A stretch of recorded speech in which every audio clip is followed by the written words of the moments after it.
Bom dia, boa tarde, boa noite, gente. É, Como eu sempre digo no início das aulas, desses vídeos, né? Não importa nem um pouco a hora que você esteja conseguindo acessar aqui a nossa plataforma. O que importa é que você sempre esteja por aqui, seja na primeira hora da manhã, seja depois que você volta do seu trabalho. O importante é você estar participando e estar vindo aqui ver o material extra e as coisas que a gente vem discutindo nos fóruns, junto com os seus demais colegas aqui, alunos, e os textos que a gente coloca aqui que estão para além do caderno didático, além dos vídeos, né, desses recursos todos.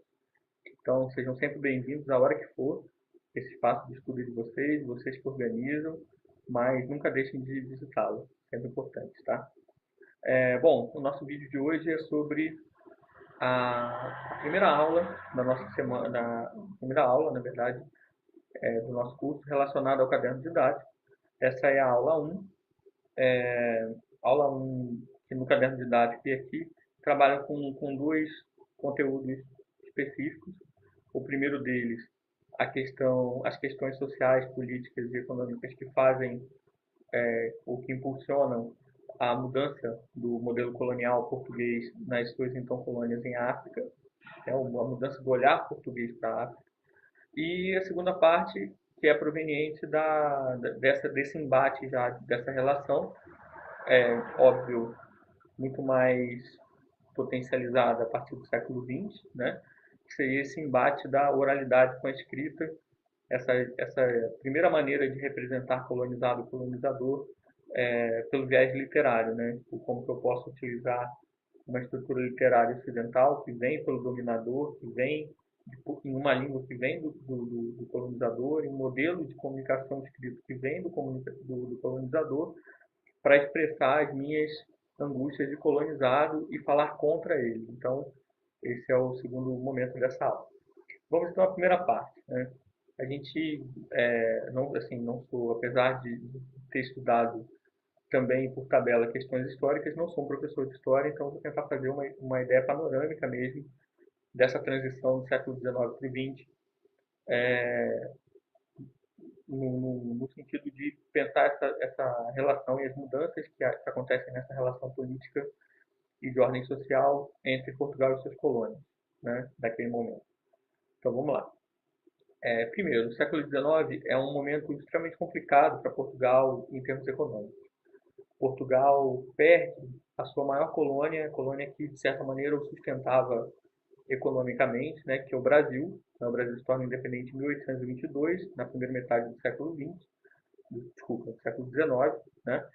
E, e Portugal então perde a sua principal colônia. Perdendo a sua principal colônia, Portugal acaba tendo problemas agravados, problemas econômicos agravados, porque percebe o quão era dependente do Brasil, né? A independência do Brasil acaba sendo um negócio entre Portugal, a própria estrutura que existia no Brasil que queria se tornar independente, e a Inglaterra para sanar dívidas, enfim, toda aquela história que a gente conhece desde os livros didáticos. É óbvio que há muitos outros interesses em muitas outras questões, mas estou tentando ser bastante panorâmico, até porque não é a minha área, não vou esmiuçar isso de maneira tão densa, né?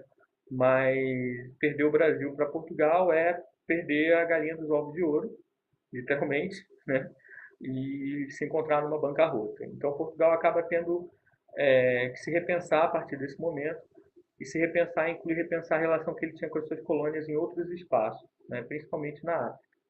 Portugal tinha 5 espaços coloniais na África: Angola, Moçambique, Cabo Verde, Guiné e São Tomé e Príncipe. São até os espaços que a gente, óbvio, vai ver aqui pelas vozes de alguns autores, né?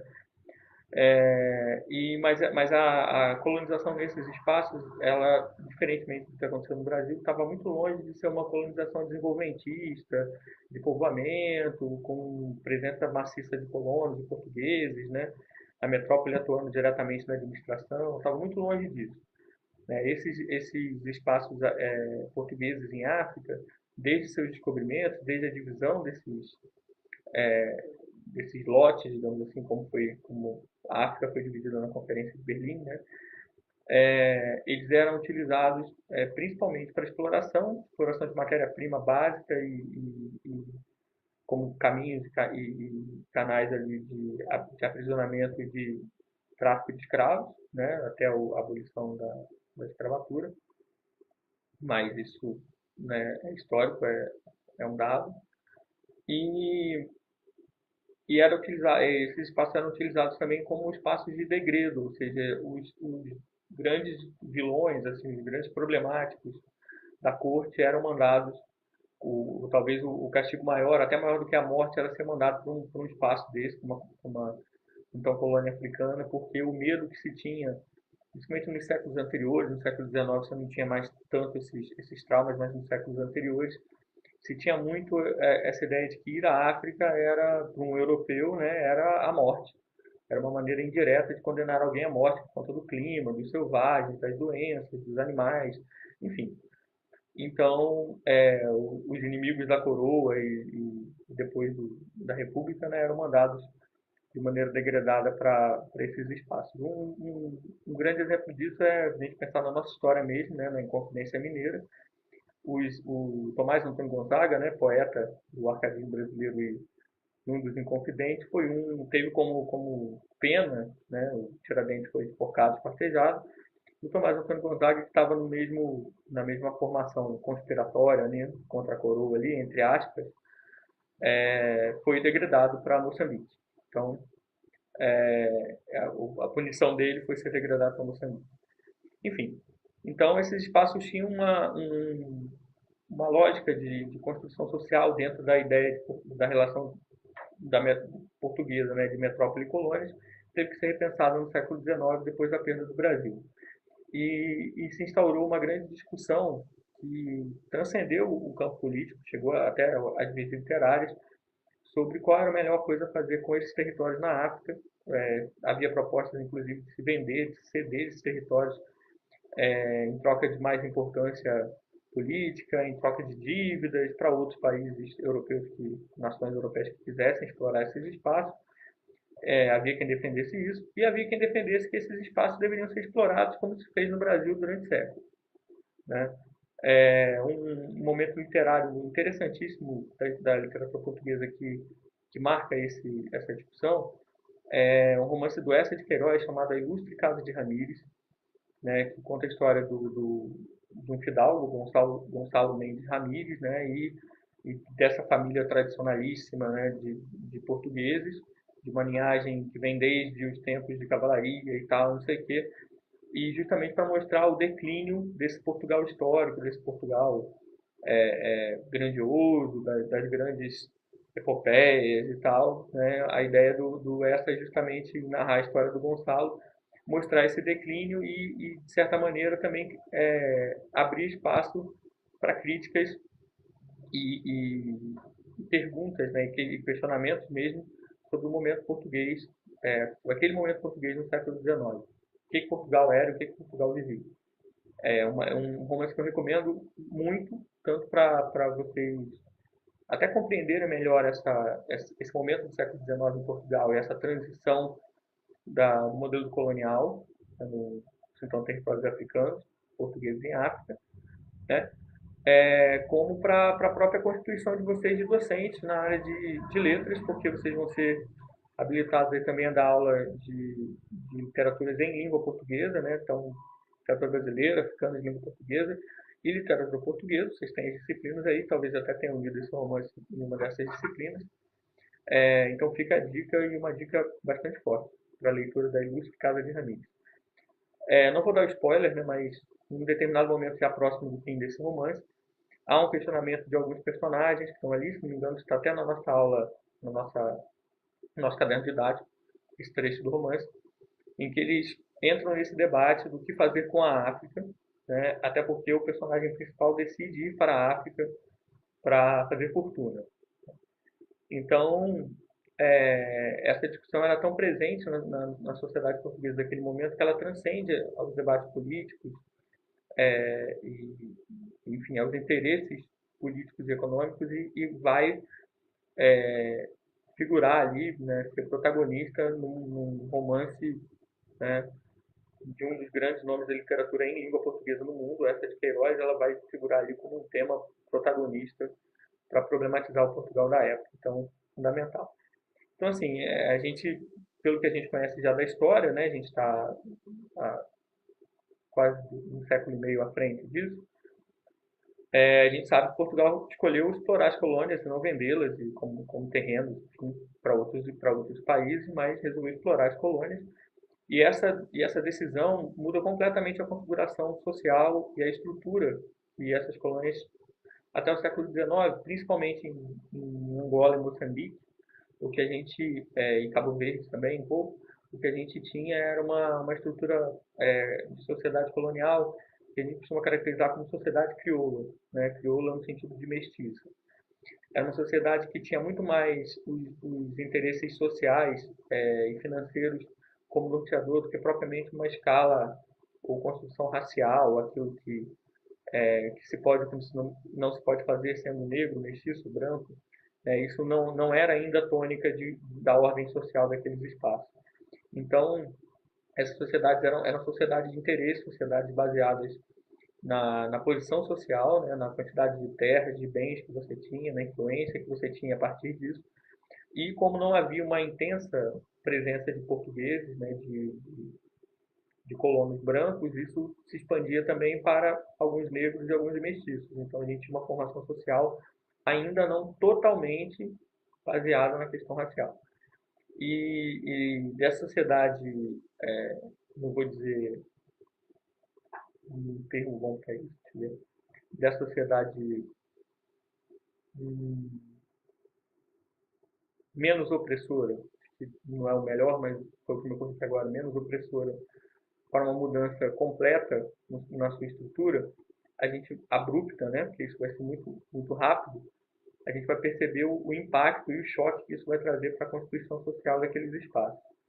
Então, a partir desse momento em que você não tem a questão racial, e principalmente questões ligadas ao estigma racial, norteando as principais relações, para um momento em que a estrutura social vai passar a ser basicamente em cima das questões raciais, a gente vai ter uma ruptura muito grande, tanto da estratificação social, tanto da constituição social, quanto da percepção de ser nessa sociedade.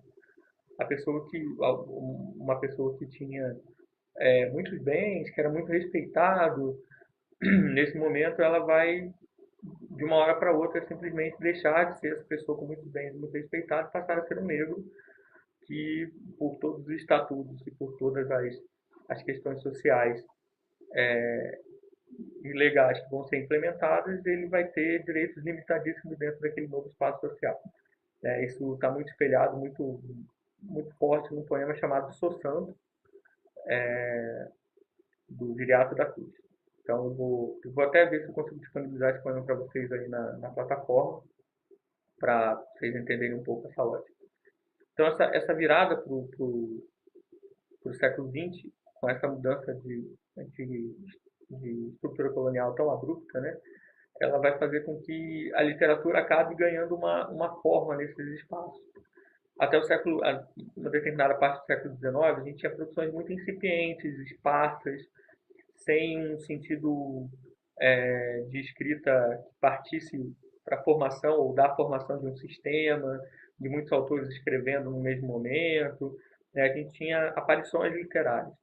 A partir do século XX, a gente vai começar a ter momentos literários pautados tanto pela questão histórica, por pontos históricos. Essa mudança talvez seja um deles, né? Seja um momento de conscientização de que agora estamos vivendo, não que não vivêssemos antes, mas agora estamos sentindo que sempre vivemos em um modelo colonial. Né? Esse é o primeiro momento, um momento de denúncia e de conscientização, que vai vai chegar, né, para preparar o terreno para aquela literatura de combate que a gente vai ver no eixo temático 2. E isso é interessante para a gente discutir agora, porque isso vai ter eco em todos os outros momentos, tanto na literatura de combate, como no pós-independência, na literatura contemporânea, enfim, a gente vai perceber isso ao longo do curso. E essa mudança que vai para um modelo mais próximo do modelo inglês, do que a Inglaterra aplicava principalmente na África do Sul, com o Estatuto do Indígena, Estatuto do Negro, delimitava ali o estatuto do assimilado, delimitava o que cada um poderia ser socialmente, alcançar socialmente, a hora de recolhimento, os cargos que poderia atingir, dependendo da maneira que se enquadrasse aquela nova esquematização social, baseada sempre nesse estigma racial, acabou ajudando a construir dentro desses espaços o pensamento de conscientização e luta que vai gerar o momento da literatura de combate posterior. Então, os autores desse período eles vão praticamente fazer um retrato histórico e temático do que é essa transição. Né? O Virato da Cruz, o Antônio Jacinto em Angola, Virgílio de Lemos em Moçambique, enfim, autores que vão transitar por esse momento, né, e acabar desenhando esse espaço, esse novo espaço social, por consequência literário, nas páginas das suas escritas.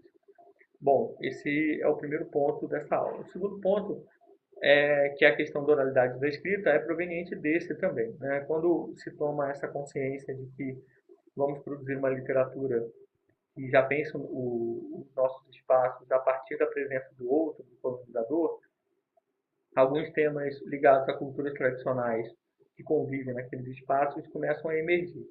E um deles, e talvez o mais importante para as literaturas africanas de língua portuguesa, sem dúvida, é a questão da oralidade versus a escrita.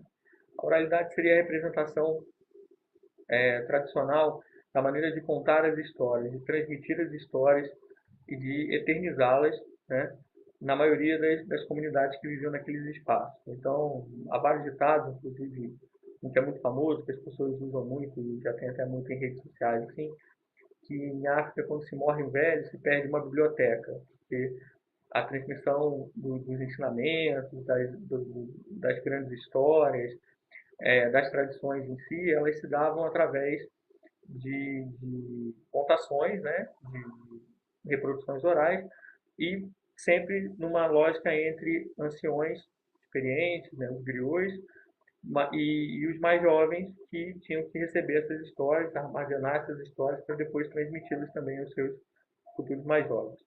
Aliás, esse é um outro binômio, uma outra relação que a gente vai ver muito nesse curso, a gente vai falar disso mais à frente, relação mais novo, mais velho, sempre nesse sentido de modernidade e tradição.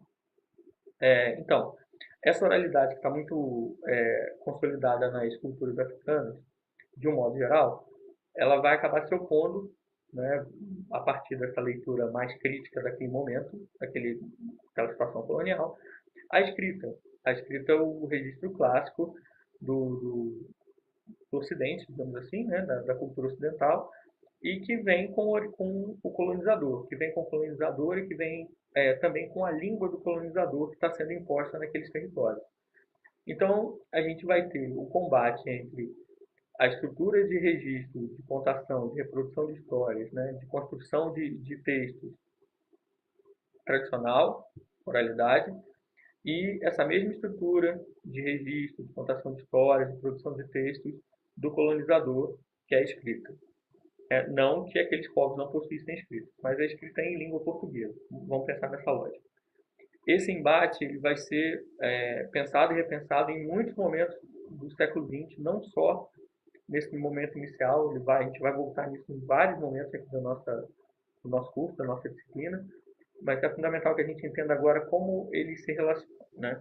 Na aula que a gente vai ver aqui na aula 1, a gente tem dois textos no caderno didático que trabalham com essa ideia. O primeiro deles é um texto do filósofo malês Rampateba, fala sobre a cosmicidade da palavra, na verdade. Como essa palavra tradicional carrega algo de excepcional, de além do real, e por isso, por ser mais do que meramente uma palavra, um item de comunicação, por isso ela acaba sendo tão sagrada, ela acaba sendo um elemento de criação, e assim um elemento a ser respeitado. Por isso a palavra oral é a base da maioria das culturas africanas, não só dos espaços que ficaram com a língua portuguesa, mas das culturas africanas. E o outro texto que a gente vai ter aí, que a gente vai até discutir nos fóruns, é o texto do angolano Manuel Rui, já um pouco mais recente, em que ele vai chamar eu e o outro invasor, que ele vai discutir como que ele, que é dessa origem tradicional oral, né, apresentada pelo Rampatebá, um texto tão interessante, como ele vai ter que lidar com a língua escrita, e uma língua que não é dele, a língua portuguesa, para criar literatura.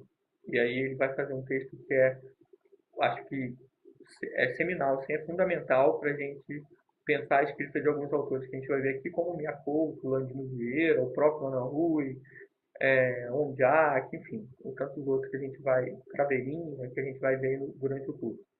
Então, perceber como como que eu consigo adaptar esse meu texto, essa minha produção, minha representação de mundo, que é oral, na escrita. E numa escrita que não é na minha língua, é uma escrita que é na língua do outro, do colonizador. Então esse é o estigma aí do texto do Manuel Rui. A gente vai discutir esses textos nos fóruns aqui das aulas. Então, e esses textos são importantes porque eles vão acabar voltando em algumas avaliações, talvez na AD, talvez na AP, então é importante a gente vocês tirarem bastante dúvidas sobre eles, principalmente o Manuel Rui. E eu espero que a gente faça essa leitura conjunta, né, ao longo principalmente no fórum que a gente vai ter aí, né, no fórum temático que a gente vai ter nessa aula sobre ele, sobre esse texto do Manuel Rui, para poder ir dialogando também sobre esse problema. E aí, para fechar a nossa aula 1, no caderno didático, a gente tem um conto do José Landino Vieira, que é um autor já do pré-independência, que a gente caracteriza ali mais daquele período da literatura de combate, e que é um conto muito bonito, quase uma releitura shakespeariana do Romeu e Julieta e tal. Não sei se chega a tanto, mas há indícios, há uma proposta ali que se aproxima. E o Landino é um leitor de Shakespeare e gosta de utilizar os temas shakespearianos na sua escrita, então a gente pode brincar assim, com essa aproximação. O conto que chama A Fronteira do Asfalto. Eu preciso que vocês leiam esse conto, é um conto pequeno, ele está na íntegra no nosso caderno didático. Leiam esse conto que a gente também vai discuti-lo aqui, e ele pode ser ainda também item de avaliação, tanto de AD quanto de AP, então vamos ler esse conto e vamos comentar esse conto com mais calma também no nosso fórum, tá bom? Bom, gente, já ficou muito longo esse vídeo, já mais de 20 minutos. Me empolguei um pouco, também são conteúdos muito específicos. Qualquer dúvida que vocês ainda tenham desse conteúdo, podem colocar aqui no fórum do vídeo, podem mandar por e-mail, podem colocar na sala de tutoria. Sintam-se à vontade para nos procurar, no sentido eu, coordenador de disciplina, e a professora Cíntia, que é a tutora.